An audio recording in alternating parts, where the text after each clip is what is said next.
जैसा कि सभी लोग जानते हैं, अगले साल भारत के सबसे बड़े प्रदेश का विधानसभा चुनाव होना है, जिसको लेकर सरकार से लेकर विपक्ष तक सभी ने अपनी कमर कस ली है।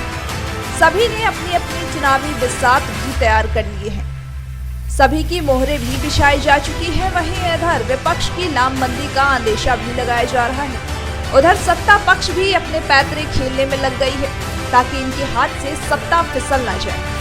इसी के मद्देनजर चुनाव के कुछ महीने पहले ही योगी सरकार अपनी मंत्रिमंडल में बदलाव करने जा रही है। इस बदलाव के जरिए वो अपना जाति समीकरण साधने की कवायद में लग गई है। इसी को लेकर बीजेपी का शीर्ष नेतृत्व सीएम योगी के साथ पिछले सप्ताह बैठक भी कर चुके हैं, जिसके बाद ये माना जा रहा है कि राष्ट्रपति रामनाथ कोविंद के 4 दिवसीय यूपी दौरे के बाद योगी कैबिनेट का विस्तार किया जाएगा।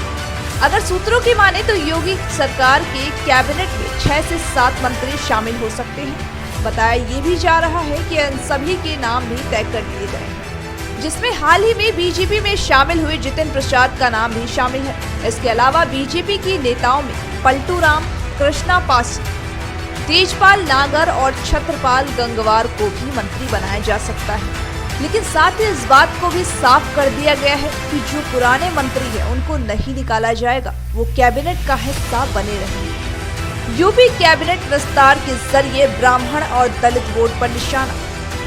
बीजेपी सरकार ने लगातार अपनी रणनीति में जाति समीकरण को विशेष प्रमुखता दी है।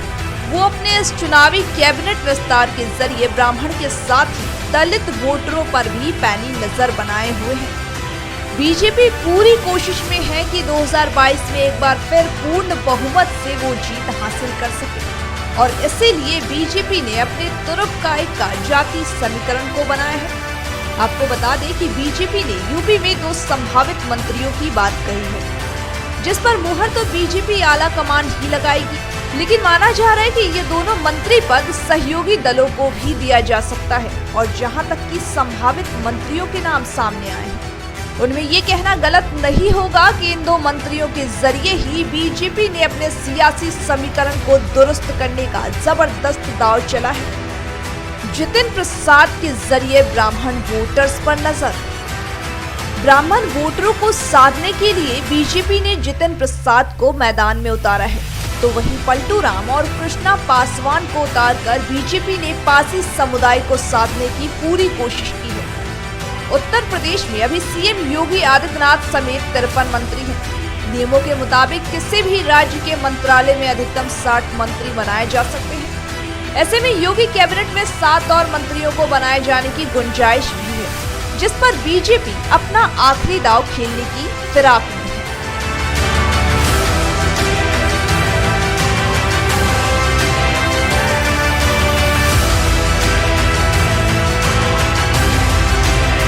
ऐसे ही ताज़ा तरीन खबरों से जुड़े रहने के लिए और उसकी अपडेट जानने के लिए जुड़े रहें आप अपने राजपट टीवी चैनल से।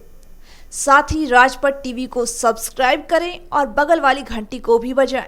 अपना बहुत बहुत ख्याल रखें। साथ ही याद रहे, 2 गज की दूरी, मास्क है जरूरी।